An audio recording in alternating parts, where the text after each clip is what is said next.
Hi Pisces, this is a general reading. This is guidance from Spirit for week 26th May until the 1st of June. Thank you for showing up for this reading again. I appreciate you. Let me know in the comments what resonated for you. This is a general reading, so it will not resonate with everyone.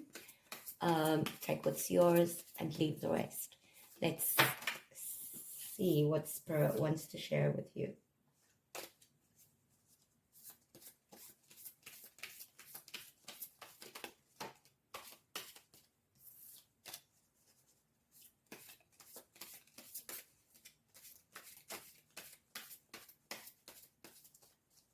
Let's dive right in.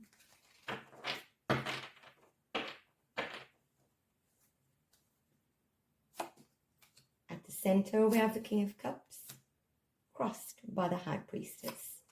At your root, the Empress. Recent past, Seven of Cups. On your conscious page of Wands, in your near future, the Queen of Wands. On your path, we have the Knight of Cups, the Nine of Swords, King of Swords, and the Ten of Wands.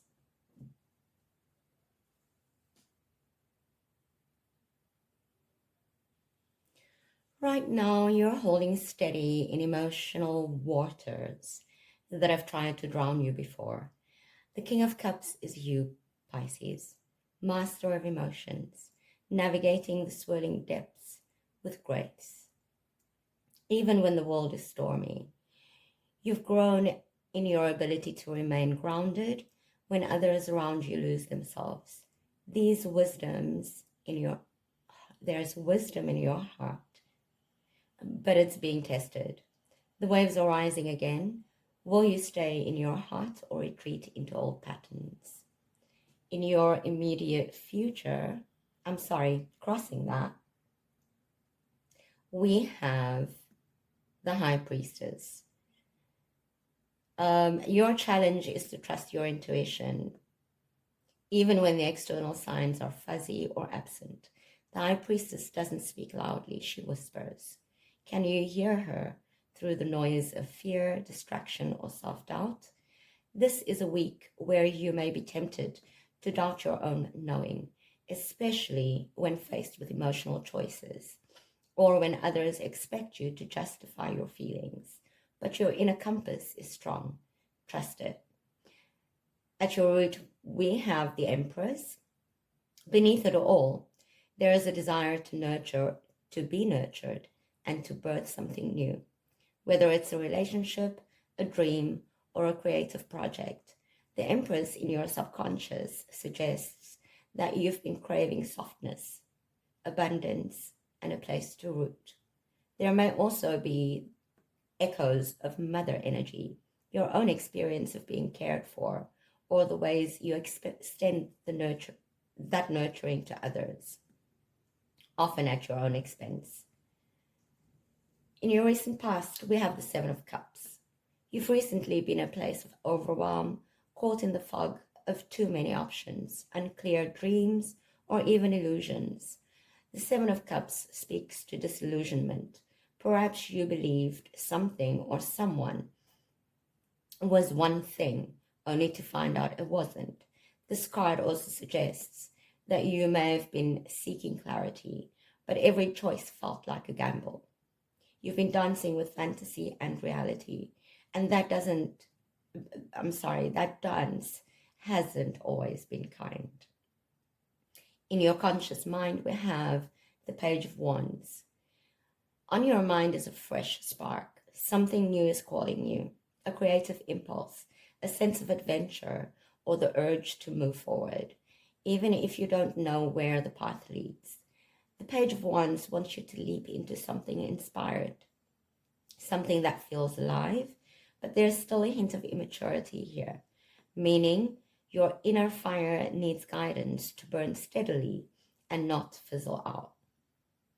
Still, it's a beautiful energy of hope and curiosity returning. In your near future, we have the Queen of Wands. Here she comes. The fire that was flickering in the page becomes full-blown confidence in the Queen of Wands. This is you stepping into your magnetism, your self-worth, and your unapologetic presence. You're not shrinking back anymore. People are going to feel your fire this week. There's also a return to self-belief here, where you no longer dim your light to be accepted. You know what you bring to the table. On your path, we have the Knight of Cups. To those around you, you may seem like someone in love with love, dreamy-eyed and romantic, or possibly in pursuit of something deeply emotional or spiritual. People may perceive you as on a quest for meaning, for a kind of ideal connection. Some may not take it seriously, but this quest is sacred to you. You're walking with your heart forward, and that's rare in a world that often values armor. Your external influences, the Nine of Swords. There's a shadow of anxiety, fear, and mental turmoil around you. It may not be yours, it could be projected onto you. You might be absorbing the stress of those you care about, or carry unspoken worries that are keeping you up at night. This card is a reminder to clear your mental field. Protect your peace. Others' unresolved wounds are not your burden to carry. In your hopes and fears, we have the Knight of Swords. You're torn between the urge to charge forward and the fear that if you do, you'll either hurt someone or get hurt. The Knight of Swords is bold, brave, and sometimes reckless. You may fear confrontation or speaking your truth, yet crave the clarity and movement it could bring. This tension is real. Do you wait and feel your way through, or do you speak now? Consequences be damned.